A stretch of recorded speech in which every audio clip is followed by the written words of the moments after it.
Hi ಎಲ್ಲರೂ ಹೆಂಗಿದ್ರಿ ಮರ್ರೆ ಎಲ್ಲರೂ ಆರಾಮಾಗಿದ್ರಿ ಅಂತ ಹೇಳಿ ಅನ್ಕೊಂಡಿದ್ದೆ. ನಾನು ಹಿಂದಿನ ವಿಡಿಯೋದಾಗ ಹೇಳಿದೆ ಮುಂಬೈಗೆ ಹೋಗ್ತಾ ಇದ್ದೆ ಅಂತ ಹೇಳಿ. ನಾನು ಆಲ್ರೆಡಿ ಮುಂಬೈ ರೀಚ್ ಆಗಿದೆ ಅಂತ ಹೇಳಿಯೋ ನಿಮಗೆಲ್ಲ ಗೊತ್ತಿತ್ತು, ನಾನು ಲಾಗಾಗ ಹಾಕಿದೆ. ಇದು ನಾನು ಮುಂಬೈಗೆ ಎಂತಕ್ಕೆ ಬಂದದ ಅಂತ ಹೇಳಿದ್ರೆ ಮುಂಬೈಯಾಗೆ ಎಕ್ಸಿಬಿಷನ್ ಆಗ್ತಾಯಿತ್ತು, ಅದಕ್ಕೋಸ್ಕರ ಬಂದದ್ದಾಯ್ತು. ಬೆಳಿಗ್ಗೆ ಬೇಗ ಎದ್ದು ರೆಡಿಯಾಗಿ ಆಟೋ ಮಾಡ್ಕೊಂಡು ಹೋಟ್ಲ್ ಹತ್ರ ಹೋದೆ. ಹೋಟ್ಲ್ ಹತ್ರ ಹೋಗಿ ಒಂದು ಮಸಾಲೆ ದೋಸೆ ತಿಂದು ಒಂದು ಲೋಟ ಟೀ ಕುಡಿದೆ. ಹಾಗೆ ಅಲ್ಲಿಯವರೆಗೆ ಟೈಮ್ ಆಲ್ರೆಡಿ 9:15 ಏನೋ ಆಯ್ತಾಯಿತ್ತು. ಲೇಟ್ ಆಗ್ತಾ ಎಂತಕ್ಕಂತ ಹೇಳಿದ್ರೆ ಟ್ರಾಫಿಕ್ ಮಾತ್ರ ತುಂಬ ಹೆವಿ ಇದ್ದಿತ್ತು ಮುಂಬೈಯಾಗೆ. ನಮ್ಮ ಬೆಂಗಳೂರು ಟ್ರಾಫಿಕ್ ಕಂಡಿದೆ, ಬಟ್ ಮುಂಬೈಯಾಗೆ ಈ ರೀತಿ ಟ್ರಾಫಿಕ್ ಇತ್ತು ಅಂತ ಹೇಳಿ ನಂಗೆ ಗೊತ್ತೇ ಇಲ್ಲ ಆಯ್ತು. ಫೈನಲಿ 9:00ವರೆಗೆ ನಾನು ಎಕ್ಸಿಬಿಷನ್ ಸೆಂಟ್ರನ್ನ ರೀಚ್ ಆದೆ. ಜನ ಅಂತೂ ಸಾಗರದ ಥರ ಇದ್ರು, ಅಷ್ಟು ಜನ ಬಂದಿರಾಯ್ತು. ಇದು ಮುಂಬೈಗೆ ದೊಡ್ಡ ಎಕ್ಸಿಬಿಷನ್. ಇಲ್ಲೇ ಎಲ್ಲ ಕಂಪ್ನಿನೂ ಅವರವರ ಪ್ರಾಡಕ್ಟ್ಸ್ ಇದೆಯಲ್ಲ, ಅವರವ್ರ ಕಂಪ್ನಿಗೆ ಯಾವ ಪ್ರಾಡಕ್ಟ್ಸ್ ಇತ್ತು ಅದನ್ನು ತಗೊಂಬಂದು ಇಲ್ಲೇ ಎಕ್ಸಿಬ್ಯೂಟ್ ಮಾಡ್ತಾರೆ. ನಂದು ಆಲ್ರೆಡಿ ಪಾಸ್ ಎಲ್ಲ ರೆಡಿಯಾಗಿದ್ದಿತ್ತು, ಹಾಗೆ ಪಾಸ್ ತಗೊಂಡು ಎಕ್ಸ್ಪೋ ಸೆಂಟ್ರ್ ಒಳಗೆ ನಾನು ಹೋದೆ. ನಾನು ವಿಸಿಟರ್ಸ್ ಆಗಿ ಹೋಗಿರೋದಲ್ಲ, ಎಕ್ಸಿಬ್ಯೂಟರ್ ಆಗಿ ಹೋಗಿರೋದಾಯ್ತು. ಇಲ್ಲೊಂದು ಒಳ್ಳೆ ಎಕ್ಸ್ಪೀರಿಯನ್ಸೇ ಮಾಡ್ಲಕ್ಕೆ ನಾವು ಎಲ್ಲ ಕಂಪ್ನಿದು ಪ್ರಾಡಕ್ಟ್ ಇರುತ್ತಲ್ಲ, ನಮಗೆ ಯಾವ ಪ್ರಾಡಕ್ಟ್ ಹೆಂಗಿರುತ್ತೆ, ಯಾವ ರೀತಿ ಟೆಕ್ನಾಲಜಿ ಈಗ ಮುಂದುವರೆದಿತ್ತು ಅಂದೆಲ್ಲ ಹೇಳಿ ಕಾಮ್ಕತ್ತ. ಒಂದಕ್ಕಿಂತ ಒಂದು ಕಂಪ್ನಿ ಐಟಮ್ಸು ಸೂಪರ್ ಇದ್ದಿತ್ತು, ನಂಗಂತೂ ಖುಷಿಯಾಗಿ ಹೋಯ್ತು. ಮತ್ತು ಜನನೂ ಹಾಗೆ ತುಂಬ ವಿಸಿಟರ್ಸ್ ಬಂದಿರಾಯ್ತು. ಅರೌಂಡ್ ನಾನು ಹೋದ ಸ್ಟಾಲಲ್ಲೇ ಮೀನ್ಸ್ ಎಕ್ಸ್ಪೋ ಸೆಂಟ್ರಲ್ಲೇ ಒಂದು 30-35 ಸ್ಟಾಲ್ ಇದ್ದಿತ್ತು.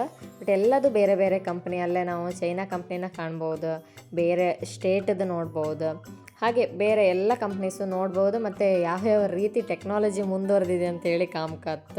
ಈ ರೀತಿ ಎಕ್ಸಿಬಿಷನಿಗೆಲ್ಲ ನಾವು ವಿಸಿಟ್ ಮಾಡ್ರೆ ನಮಗೊಂದು ಒಳ್ಳೆ ಎಕ್ಸ್ಪೀರಿಯನ್ಸ್. ಈ ರೀತಿ ಎಲ್ಲ ಟೆಕ್ನಾಲಜಿ ಮುಂದುವರೆದಿತ್ತ ಅಂತ ಹೇಳಿ ಒಂದು ಕಾಮ್ಕತ್ತು. ಈಗ ನೀವು ಇದೇ ಕಾಣ್ತಾ ಇದ್ರಿ ಅಲ್ಲ, ಎಷ್ಟು ಲೈಗೆ ತಗೊಂಡು ಯಾವ ರೀತಿ ಸ್ಕ್ರೀನ್ಸ್ ರನ್ ಆಗ್ತಾ ಇತ್ತು ಅಂತ ಹೇಳಿ. ಅದು ನಾನು ಫಸ್ಟ್ ಟೈಮ್ ಕಂಡದಾಯ್ತು, ನಂಗೆ ತುಂಬ ಖುಷಿ ಆಯ್ತು. ಈ ರೀತಿ ಎಲ್ಲ ಇತ್ತ ಅಂತ ಹೇಳಿ ಅನಿಸ್ತಾ. ಈ ರೀತಿ ಎಕ್ಸಿಬಿಷನ್ ಕಂಡಕ್ಟ್ ಮಾಡ್ರೆ ವಿಸಿಟರ್ಸಿಗೆ ಒಂದು ಒಳ್ಳೆ ಹೆಲ್ಪ್ ಅಂತಾನೆ ಹೇಳ್ಬೋದು. ಎಂತಕ್ಕಂತ ಹೇಳಿದ್ರೆ ಈಗ ಕೆಲವು ಪ್ರಾಡಕ್ಟ್ ಪ್ರೈಸಸ್ ಎಲ್ಲ ಆಫೀಸಲ್ಲಿ ಒಂದು ಫಿಕ್ಸ್ಡ್ ಪ್ರೈಸಸ್ ಅಂತ ಹೇಳಿ ಇರುತ್ತೆ. ಬಟ್ ನಾವು ಈ ರೀತಿ ಎಕ್ಸ್ಪೋದಾಗೆಲ್ಲ ಹೋದತ್ತಿಗೆ ಆ ಪ್ರೈಸ್ ಆಫೀಸ್ ಪ್ರೈಸ್ಗಿಂತ ಇಲ್ಲೇ ಆಫರ್ ಪ್ರೈಸಲ್ಲಿ ಇರುತ್ತೆ. ನಾವು ಐಟಮನ್ನು ತೊಗೊಳಕ್ಕೂ ಒಂದು ಲಾಭ ಆಯ್ತು ನಮಗೆ, ಎಂತಕ್ಕಂತ ಹೇಳಿದ್ರೆ ಲಾಸ್ ಆಗ್ತಿಲ್ಲ, ಪ್ರೈಸಸ್ ಎಲ್ಲ ಡೌನ್ ಆಗ್ತಲ್ಲ. ಅದಕ್ಕೋಸ್ಕರ ಜಾಸ್ತಿ ನಮಗೆ ಲಾಭ ಮಾಡ್ಕೊಂಬ ಅಂತ ಹೇಳಿದ್ರೆ ಒಂದು ಮಟ್ಟಿಗೆ ನಮ್ಗೆ ಅದು ಪ್ರಾಫಿಟೇ, ಯಾರೆಲ್ಲ ವಿಸಿಟರ್ಸ್ ಹೋಗಿರ್ತಾರೆ ಅವರಿಗೆ. ಹಾಗೆ ಅದೆಲ್ಲ ಸುತ್ತಿ ಅಷ್ಟರೊಳಗೆ 2-2:30 ಆಯ್ತು. ಎಕ್ಸ್ಪೋ ಸೆಂಟ್ರ್ ಮೇನ್ ಪ್ರಾಬ್ಲಮ್ ಎಂತ ಅಂದ್ರೆ ಫುಡ್ಡಿಗೆ ಮಾತ್ರ ಹೆವಿ ಕಾಸ್ಟ್ಲಿ. ಇದೊಂದು ಇಷ್ಟು ಪೀಸಾಗಿ 220 ರೂಪಾಯಿ. ಬೇರೆ ಊಟ ತಗೊಂಬ ಅಂತ ಹೇಳಿದ್ರೆ ಎಲ್ಲ ಪ್ರೈಸು ತುಂಬ ಜಾಸ್ತಿ ಇರ್ತೈತೆ. ಕಡೆಗೆ ಅದೇ ಊಟ ಮಾಡಿ ಇನ್ನೊಂದು ಸೈಡ್ ಎಕ್ಸಿಬಿಷನ್ ಇತ್ತು, ಅಲ್ಲಿ ಹೋದೆ. ಅಲ್ಲಿ ಒಳ್ಳೆ ಫುಲ್ ಸೌಂಡ್ಸ್ ಆ್ಯಂಡ್ ಲೈಟ್ಸ್ ಇತ್ತು. ಕಾಮಕ್ಕೆ ಮಾತ್ರ ಲೈಕ್ ಅಂದ್ರೆ ಲೈಕ್ ಇತ್ತು ಅಷ್ಟು. ಮತ್ತು ಈ ಸೌಂಡ್ಸ್ ಆ್ಯಂಡ್ ಲೈಟ್ಸ್ ಸ್ಟಾಲ್ ಹತ್ರನೂ ಹಾಗೆ ತುಂಬ ಜನ ಇದ್ದೀರ. ನಾನು ಸೌಂಡ್ ಹಾಕ್ತೆ, ಯಾವ ರೀತಿ ಸೌಂಡ್ ಇತ್ತ ಕಾಣಿ ನೀವೇ.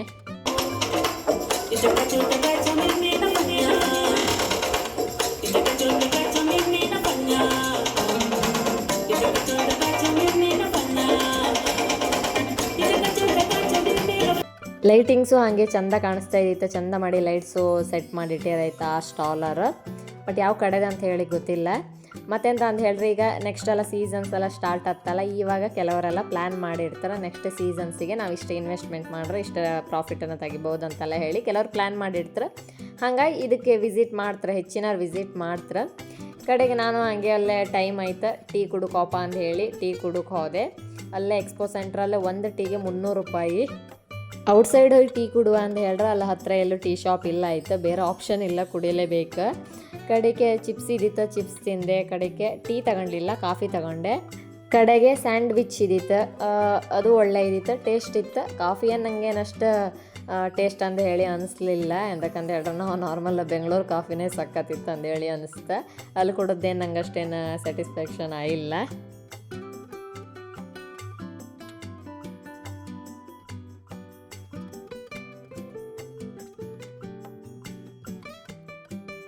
ನೀವು ಅನ್ಕೊಂಬೇಡಿ ಮತ್ತು ಇವಳು ಏನು ತಿಂಬಳಪ್ಪ ಇಲ್ಲಿ ಕೂತ್ಕೊಂಡು ಅಂತ ಹೇಳಿ. ಇಲ್ಲ, ಬೆಳಗ್ಗಿಂದ ಮಧ್ಯಾಹ್ನ ಊಟ ಮಾಡೋದು ನಂಗೆ ಸರಿಯೇ ಇಲ್ಲ ಆಯ್ತು. ಪಿಜ್ಜಾ ಇದು ತಿಂದದ್ದಲ್ಲ ಅಷ್ಟೇ ನಂಗೆ ಸರಿಯೇ ಇಲ್ಲ ಆಯ್ತು, ಹಾಗಾಗಿ ತಿಂತೇ ಇರೋದು. ತುಂಬ ಹಸುವಾಯಿ ಹೋಯ್ತು.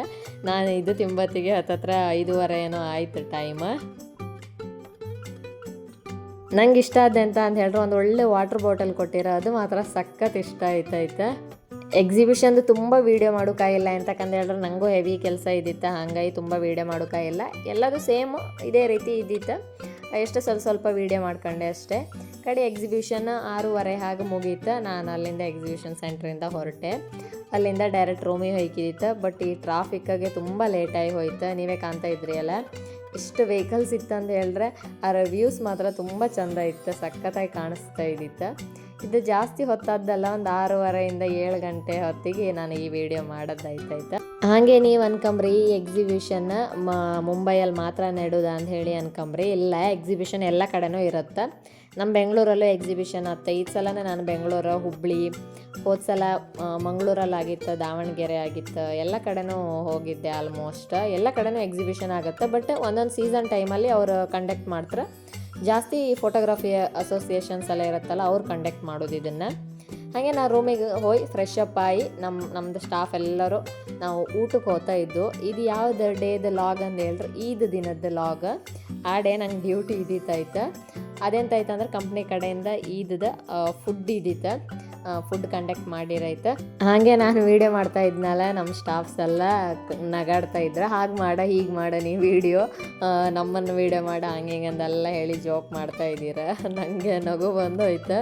ಬಟ್ ಅವರು ಅಂದರೆ ಹೀಗೆ ಜೋಕಾಗಿ ಹೇಳ್ತಾ ಇದ್ರು, ಈ ರೀತಿ ಶೂಟ್ ಮಾಡ ಆ ರೀತಿ ಶೂಟ್ ಮಾಡ ಅಂದೆಲ್ಲ ಹೇಳಿ.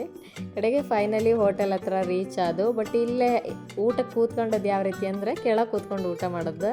ಇದೊಂಥರ ಹೊಸ ಸ್ಟೈಲ್, ನಂಗೆ ಭಾರಿ ಇಷ್ಟ ಆಯ್ತು. ಇದು ನಾ ಫಸ್ಟ್ ಟೈಮ್ ಕಂಡದ್ದು ಈ ರೀತಿದೆ, ಕೆಳಗೆ ಕೂತ್ಕೊಂಡು ಊಟ ಮಾಡೋದು. ಕಡೆ ಹಾಗೆ ಸ್ಟಾಫ್ ಎಲ್ಲ ಎಂಥ ಫುಡ್ ಆರ್ಡ್ರ್ ಹಾಕೋದಂತ ಹೇಳಿ ಎಲ್ಲ ಚೆಕ್ ಮಾಡ್ತಾಯಿದ್ರೆ, ನಾನಂತೂ ಚೆಕ್ ಮಾಡ್ತಾ ಇಲ್ಲ, ನಾನು ವೀಡಿಯೋ ಮಾಡ್ತಾ ಇದ್ದಿದ್ದೆ. ಉಳ್ದಾರಲ್ಲ ಹಾಗೆ ಹಿಂಗೆ ನಾರ್ಮಲಾಗಿ ಮಾತಾಡ್ತಾ ಇದ್ದಿದ್ದು. ಕಡೆಗೆ ತುಂಬ ಹೊತ್ತು, ಫೈನಲಿ 10-15-20 ನಿಮಿಷ ಡಿಸ್ಕಸ್ ಆದಮೇಲೆ ಫುಡ್ ಅಂತೂ ಆರ್ಡ್ರ್ ಹಾಕ್ರೆ. ಪ್ಲೇಟೆಲ್ಲ ಸರ್ವ್ ಮಾಡಿಟ್ರಲ್ಲೇ. ಕಡೆಗೆ ಈ ಆರ್ಡ್ರ್ ಹಾಕಿದೆ ಅಂತಂದ್ರೆ ಮಂದಿ ಆರ್ಡ್ರ್ ಹಾಕಿರೈತೆ. ಟೇಸ್ಟ್ ಮಾತ್ರ ಸೂಪರ್ ಇತ್ತು. ಬಟ್ ನಾನು ಫಸ್ಟೆಲ್ಲ ತಿನ್ನಲಿಲ್ಲ, ಇದನ್ನು ರೀಸೆಂಟಾಗಿ ನಾನು ತಿಂದದ್ದು ಅಂತ ಹೇಳಿದ್ರೆ ಸದ್ಯದಾಗೆ ಈ ರೀತಿ ಫುಡ್ನ ತಿಂದದೇ ಕಡಿಮೆ ಇದ್ದಿತ್ತು. ಕಡೆಗೆ ಎಂಥದ್ದೆಲ್ಲ ಇಷ್ಟ ಅದೆಲ್ಲ ಫುಡ್ಡೆಲ್ಲ ಆರ್ಡ್ರ್ ಹಾಕ್ರೆ. ಕಡೆಗೆ ನಂಗೆ ಇದರಲ್ಲಿ ತುಂಬ ಇಷ್ಟ ಆದಂದ್ರೆ ಹ್ಯಾಂಡ್ ವಾಶ್ ಮಾಡೋಕ್ಕೆ ಅವರೇ ಕೈಗೆ ನೀರು ಹಾಕ್ತಾಯಿದ್ರೆ. ಕೆಲವು ಕಡೆ ಎಲ್ಲ ಫಿಂಗರ್ ಬೌಲನ್ನು ನೋಡಿದ್ದೆ, ಬಟ್ ಈ ರೀತಿ ಸಿಸ್ಟಮನ್ನು ನಾನು ಇದೇ ಫಸ್ಟ್ ಸಲ ನೋಡಿದೆ. ಇದೊಂಥರ ಹೊಸ ರೀತಿ ಅನಿಸ್ತು, ನಂಗೆ ಹೊತ್ಕೊಂಡು ಭಾರಿ ಖುಷಿ ಆಯ್ತು. ಕಡೆಗೆ ಊಟ ಎಲ್ಲ ಆದ್ಮೇಲೆ ಸ್ವೀಟ್ಸ್ ತಿಂದಂತೂ ಅಭ್ಯಾಸ ಇದ್ದೇ ಇತ್ತು ನಮಗೆಲ್ಲರಿಗೂ. ಕಡೆಗೆ ಹಾಗೆ ಸ್ವೀಟ್ಸ್ ಐಸ್ ಕ್ರೀಮನ್ನು ಆರ್ಡ್ರ್ ಹಾಕ್ರೆ. ಹಾಗೆ ಊಟ ಎಲ್ಲ ಮುಗೋ ತನಕ ನಾವೆಲ್ಲ ಮಾತಾಡಿ ಊಟ ಮಾಡೋ ತನಕ 12:30 ರಾತ್ರಿ ಏನೋ ಆಯಿತು ಊಟ ಮುಗಿದ್ದು. ಇದು ಇವತ್ತಿನ ವಿಡಿಯೋ ಐತೆ. ನಿಮ್ಗೆಲ್ರಿಗೂ ಈ ವಿಡಿಯೋ ಇಷ್ಟ ಆಯ್ತು ಅಂತ ಹೇಳಿ ಅಂದ್ಕೊಂಡಿದೆ. ಹಾಗೆ ನೀವಿರೋ ಪ್ಲೇಸಾಗೆಲ್ಲ ಎಲ್ಲರೂ ಎಕ್ಸಿಬಿಷನ್ ಒಂದ್ಸಲ ವಿಸಿಟ್ ಮಾಡಿ ಹೆಂಗಿತ್ತು ಅಂತ ಹೇಳಿ ಕಾಣಿ ನೀವು. ಅದು ಒಂದು ಒಳ್ಳೆ ಎಕ್ಸ್ಪೀರಿಯನ್ಸ್ ನಿಮಗೆ. ಎಂತಕ್ಕಂತ ಹೇಳಿದ್ರೆ ಯಾವ ರೀತಿ ಟೆಕ್ನಾಲಜಿ ಮುಂದುವರೆದಿತ್ತು ಅಂತ ಹೇಳಿ ಒಂದು ಕಾಮ್ಕೊಂದು ಒಳ್ಳೆ ಅವಕಾಶ ಅದಕ್ಕೆ ಹೇಳ್ಬೋದು. ಹಾಗೆ ಯಾರೆಲ್ಲ ಚಾನಲ್ನ ಸಬ್ಸ್ಕ್ರೈಬ್ ಮಾಡಲಿಲ್ಲ, ಪ್ಲೀಸ್ ಚಾನಲ್ನ ಸಬ್ಸ್ಕ್ರೈಬ್ ಮಾಡಿ, ವಿಡಿಯೋನ ಲೈಕ್ ಮಾಡಿ, ಶೇರ್ ಮಾಡಿ. ಮುಂದಿನ ವಿಡಿಯೋದಲ್ಲಿ ಮತ್ತೆ ಸಿಗ್ತೇವೆ. Thank you.